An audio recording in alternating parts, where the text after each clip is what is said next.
Commander royal Saudi land forces lieutenant general Fahd bin Saud Aljohani نے پاک فوج کے GHQ کا دورہ کیا، جہاں انہیں گارڈ آف آنر پیش کیا گیا۔ GHQ میں انہوں نے فیلڈ مارشل سید عاصم منیر سے ملاقات کی۔ ملاقات میں باہمی دلچسپی کے امور، خطے کی سلامتی اور دو طرفہ دفاعی تعاون بڑھانے پر تبادلہ خیال ہوا۔ دونوں فریقین نے پاک سعودی مسلح افواج کے درینہ اور برادرانہ تعلقات مزید مضبوط کرنے کا عزم دہرایا۔ فیلڈ مارشل سید عاصم منیر نے تربیت، استعداد کار اور انٹیلیجنس تبادلے میں مسلسل تعاون کی ضرورت پر زور دیا۔ آرمی چیف نے دونوں ممالک کے مضبوط دفاعی تعاون پر اطمینان کا اظہار کیا۔ کرغستان کے صدر 2 روزہ دورے پر اسلام آباد پہنچ گئے، جہاں ان کا گن سیلیوٹ کے ساتھ استقبال کیا گیا۔ صدر آصف علی زرداری اور وزیر اعظم شہباز شریف نے معزز مہمان کا ذاتی طور پر خیر مقدم کیا۔ اس موقع پر دونوں ممالک کے پرچم تھامے بچوں نے بھی صدر کا استقبال کیا۔ وفاقی کابینہ کے ارکان اور اعلیٰ حکام بھی استقبال میں موجود رہے۔ دورے کے دوران باہمی دلچسپی کے امور اور تعلقات کے فروغ پر بات چیت متوقع ہے۔ وزیر اعلیٰ خیبر پختونخوا سہیل آفریدی نے پشاور میں پولیس دربار سے خطاب کرتے ہوئے کہا ہے کہ حکومت صوبے میں امن قائم رکھنے اور اسے بحال کرنے میں سنجیدہ ہے۔ انہوں نے کہا کہ خیبر پختونخوا حکومت چٹان کی طرح کھڑی ہے اور پولیس اور سیکیورٹی فورسز کی قربانیوں کو ہمیشہ یاد رکھے گی۔ وزیر اعلیٰ نے کہا کہ گزشتہ روز ڈیرہ اسماعیل خان میں حملے میں پولیس جوان شہید ہوئے، جبکہ کل کے افسوسناک واقعے میں بھی ہمارے جوان اور اسسٹنٹ کمشنر شہید ہوئے۔ ان کا کہنا تھا کہ باجوڑ میں اسسٹنٹ کمشنر اور پولیس کے جوان شہید ہوئے، جبکہ فوج، FC، پولیس، CCD اور انٹیلیجنس ادارے قربانیوں کے عزم پر قائم ہیں۔ وزیر اعلیٰ سہیل آفریدی نے بانی چیئرمین کی توقعات پر پورا اترنے والے پولیس اور سیکیورٹی اہلکاروں کو خراج تحسین پیش کیا۔ افغان طالبان رجیم نہ صرف وسطی ایشیا بلکہ عالمی سطح پر بھی شدید خطرہ بن چکی ہے، کیونکہ افغانستان فتنۃ الخوارج، داعش اور القاعدہ جیسی کالعدم تنظیموں کا گڑھ بن چکا ہے۔ 26 نومبر 2025 کو واشنگٹن میں افغان نژاد رحمان اللہ لکنوال کی فائرنگ سے نیشنل گارڈ کے 2 اہلکار ہلاک ہوئے، جبکہ حملہ آور سابقہ طور پر CIA کے لیے کام کر چکا تھا۔ تاجکستان میں افغان شہریوں کے دہشت گردانہ حملوں میں چینی مزدور ہلاک ہوئے اور امریکی، یورپی اور وسطی ایشیا میں افغان شدت پسند سرگرمیاں بڑھ گئی ہیں۔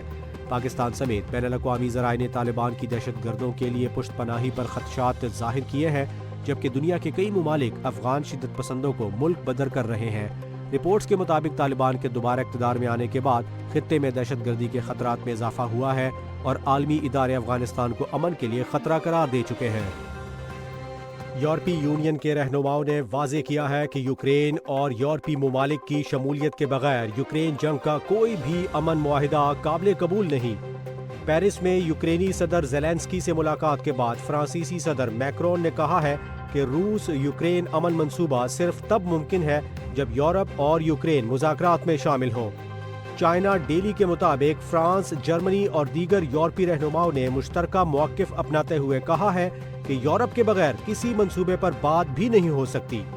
میکرون کا کہنا تھا کہ منجمد روسی اثاثے، سلامتی کی ضمانتیں اور یوکرین کی ممکنہ یورپی یونین شمولیت جیسے فیصلے صرف یورپی فریقین ہی طے کر سکتے ہیں۔ زیلنسکی نے کہا ہے کہ علاقائی مسائل مستقبل کے مذاکرات میں سب سے زیادہ پیچیدہ رہیں گے۔ جرمنی، پولینڈ اور لیٹویا نے بھی امن معاہدے میں یورپی کردار کو لازمی قرار دیا ہے۔ وزیراعظم شہباز شریف کی زیر صدارت کسٹم ڈیوٹی اور تجارتی اصلاحات سے متعلق ورکنگ گروپ کی سفارشات پر اہم اجلاس ہوا۔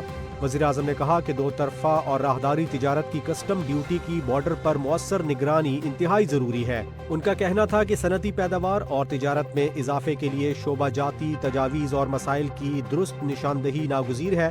شہباز شریف نے کہا کہ ایکسپورٹ ڈیولپمنٹ فنڈ کو ریسرچ اور ٹریننگ پر استعمال نہ کرنا تشویشناک ہے، جبکہ اصلاحات اعداد و شمار کی بنیاد پر ہونی چاہیے۔ انہوں نے کہا کہ ٹیکس وصولی میں اضافہ مضبوط معیشت سے ہی ممکن ہے اور مقامی صنعتوں کی پیداواری لاگت کم کرنا حکومت کی ترجیحات میں شامل ہے۔ وزیراعظم نے قومی ٹیرف پالیسی کو انقلابی اقدام قرار دیتے ہوئے کہا کہ یہ پالیسی صنعتی پیداوار اور کاروباری مسابقت بڑھائے گی۔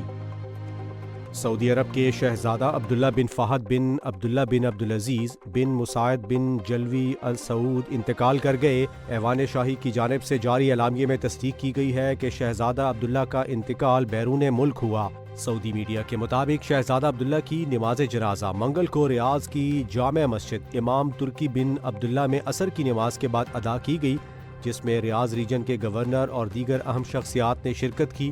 ایوان شاہی نے مرحوم کے لیے دعا کرتے ہوئے اللہ تعالیٰ سے رحمت اور مغفرت، بلندی درجات کی درخواست کی۔ امریکی ریاست ٹیکساس کے شہر فورٹ ورتھ میں 30 سالہ افغان شہری محمد داؤد القزئی پر خودکش حملے اور بم بنانے کی دھمکی دینے کے الزام میں فرد جرم عائد کر دی گئی ہے۔ حکام کے مطابق ملزم نے سوشل میڈیا پر ویڈیوز میں مبینہ طور پر امریکیوں کو قتل کرنے کی دھمکی دی اور طالبان سے وفاداری کا دعویٰ کیا۔ ملزم بائیڈن انتظامیہ کے آپریشن الائز ویلکم پروگرام کے تحت امریکہ آیا تھا اور ایف بی آئی نے بتایا کہ فورٹ ورتھ اس کا ممکنہ ہدف ہو سکتا تھا۔ عدالت نے ملزم کو ابتدائی پیشی تک حراست میں رکھنے کا حکم دیا اور قصوروار ثابت ہونے پر اسے 5 سال تک قید ہو سکتی ہے۔ نائب وزیر اعظم اسحاق ڈار نے کہا ہے کہ مئی میں پاک بھارت جنگ خطے کے لیے خطرناک ثابت ہو سکتی تھی۔ انہوں نے بتایا کہ بھارت نے یک طرفہ طور پر سندھ طاس معاہدہ معطل کیا اور مسئلہ کشمیر کے حل نہ ہونے سے خطے کے امن کو خطرہ لاحق ہے۔ اسحاق ڈار نے کہا کہ پاکستان تنازعات کے حل کے لیے مذاکرات اور سفارتکاری کی حمایت کرتا ہے اور افغان مسئلہ طاقت سے حل کیا جا سکتا ہے لیکن تشدد نہیں چاہتے۔ انہوں نے نشاندہی کی ہے کہ جنوبی ایشیا میں موسمیاتی تبدیلی، غذائی قلت، غربت اور ناگہانی آفات سنگین چیلنجز ہیں اور 3 جوہری طاقتیں مسلسل ہتھیاروں کی دوڑ میں ہیں۔ نائب وزیر اعظم نے کہا کہ جموں کشمیر جیسے درینہ مسائل اور ہائپر نیشنلزم خطے کے امن کے لیے خطرہ ہے، جبکہ چین کا بلٹ اینڈ روڈ اقدام ترقی اور منسلکی کی عکاسی کرتا ہے۔ خیبر پختونخوا کے علاقے میران شاہ میں پاک فوج کے زیر انتظام ایک اہم جرگہ منعقد کیا گیا، جس میں شمالی وزیرستان کے مشران اور عمائدین نے بڑی تعداد میں شرکت کی۔ جرگے میں جی او سی میران شاہ نے قبائلی عمائدین کا خیر مقدم کیا اور امن و خوشحالی کے لیے ان کے کردار کو سراہا۔ اس موقع پر علاقے کے موجودہ سیکیورٹی صورتحال پر تفصیلی گفتگو ہوئی، جبکہ شرکاء نے ترقیاتی منصوبوں اور انتظامی مسائل پر اپنی تجاویز پیش کی۔ قبائلی عمائدین نے فتنۃ الخوارج کے مکمل خاتمے تک سیکیورٹی فورسز کے ساتھ مکمل تعاون کے عزم کا اظہار کیا۔ جرگے کے اختتام پر امن، ترقی اور بہتر انتظامی حکمت عملی کے لیے مشترکہ تعاون جاری رکھنے پر اتفاق کیا گیا ہے۔ قبائلی مشران نے ایک بار پھر سیکیورٹی فورسز کے شانہ بشانہ کھڑے ہونے کی عزم کی تجدید کی۔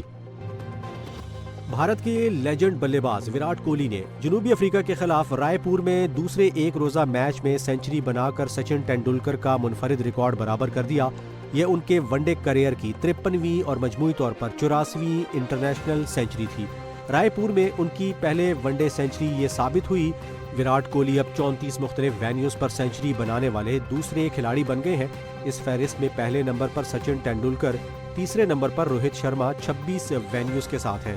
جنوبی افریقہ کے ہاشم آملہ اور اے بی ڈی ویلیئرز 21 مختلف وینیوز پر سنچری بنا چکے ہیں۔ وراٹ کوہلی کی یہ کارکردگی انٹرنیشنل کرکٹ میں ان کے مقام کو مزید مضبوط کر رہی ہے۔ انٹرنیشنل کرکٹ کونسل نے ٹیسٹ، ون ڈے اور T20 فارمیٹس کی نئی رینکنگ جاری کر دی ہے، جس میں پاکستان کے سائم ایوب T20 کے نمبر 1 آل راؤنڈر بن کر ابھرے ہیں۔ ٹیسٹ بیٹر میں انگلینڈ کے جو روٹ کی پہلی پوزیشن برقرار ہے، جبکہ آسٹریلیا کے ٹریوس ہیڈ 1 درجے ترقی کے بعد 5ویں نمبر پر آ گئے ہیں۔ سری لنکا کے کمینڈو مینڈس 6 اور پاکستان کے سعود شکیل 11ویں نمبر پر موجود ہیں۔ ٹیسٹ بالرز میں بھارت کے جسپریت بمراہ بدستور سر فہرست ہیں، جبکہ جنوبی افریقہ کے مارکو یینسن 5 درجے ترقی کے بعد 5ویں پوزیشن پر آ گئے ہیں۔ بالرز رینکنگ میں پاکستان کے نعمان علی تیسری پوزیشن پر موجود ہیں اور سائمن ہارمر 13 درجے ترقی کے ساتھ 11ویں نمبر پر پہنچے ہیں۔ آل راؤنڈرز میں بھارت کے رویندر جڈیجا نمبر 1 جبکہ مارکو یینسن دوسری پوزیشن پر آ گئے ہیں، جبکہ جنوبی افریقہ کے سینورائن میتھوسوامی 14 درجے بہتری کے بعد 20ویں نمبر پر پہنچ گئے ہیں۔